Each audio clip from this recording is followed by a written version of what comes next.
Part of our summer culture is that we believe that we hear from God. There's a step in which I learn that God talks to me. There's a whole nother step that says that God talks to you, and that I have the ability to accept that. And then, of course, John has the ability to speak it and share it.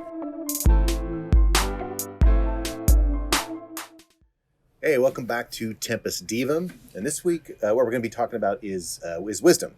And so we're going to be showing you a couple of videos that come from the Bible Project, and they go through specifically the three books of the Bible that are typically thought of as the wisdom literature. One is Proverbs. Everyone basically knows that. Ecclesiastes, which some people have said is the only book of the Bible that is against the Bible. And the third is Job, which many people would say is the oldest book that goes up in the Bible. So what I really like about these set of videos is that they kind of bring all these three books together, because they are not they're not consistent with one another. At least it looks that way if you kind of take it at a surface value. But more to the point, we think that wisdom itself becomes a super critical skill and a part of the way that we should live our lives within the Christian framework that frankly is easily overlooked. So on the one hand, there's this saying that if you have basically wisdom without the Spirit, you dry up. If you have the Spirit without wisdom, you blow up. But if you have the wisdom and the Spirit, then you grow up. And so we really like the idea. Also, I want to say it's from Hebrews, where Paul talks about that you need a spirit of wisdom and revelation.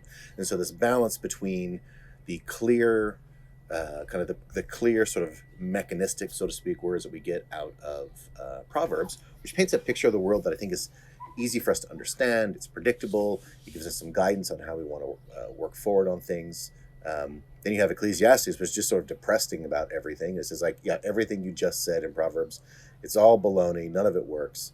And it raises these really heavy questions, I think, about death, about sort of the futility of the world, about why none of that stuff that seems to actually work. All these things come together. And then you have, and I like the way that the Bible Project does this, and they bring Job in as a sort of an answer to the whole thing, without kind of give the topic away. That's what we're headed up for. And question-wise, it's probably worth saying, like, is wisdom one of the things that we actually seek? And I would say that it's typical, certainly for modern American Christians, not all of them, of course, that wisdom isn't really a category. It's the kind of thing that we might say vaguely that we would want, but I don't really know very many people who actually seek wisdom, which is one of the things that Proverbs says, is get wisdom. It's more important than, more valuable than gold. It's more important, more valuable than gems. That wisdom itself, which in many cases in the book of Proverbs is personified as a woman who's giving out gold. I don't know that it's something that we generally seek. I think for one thing is that wisdom feels to us as if it is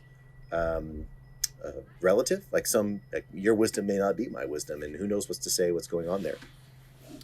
But I think that the Christian perspective has to be that wisdom is both attainable, right? We serve a God that we must believe rewards those who seek Him, and that it's real. That it's not just sort of like relative to what's going on in the day.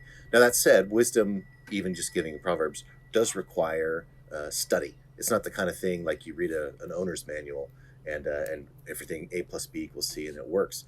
Wisdom is an art form. It's the ability to say, like, do you answer a fool according to his folly or not? And those two verses are right next to each other. One says, absolutely, according to his folly, you got to talk to fools or they'll just keep running their mouths. Right next to it is like, don't ever answer a fool because it's a waste of your time. And so it really requires us to walk with that art form of, these are all ways in which the world works, the spirit world, the physical world, the world of animals, finances, everything. And that God has something to say about all these things, that He cares about these aspects of our lives in such a way that He has actual input.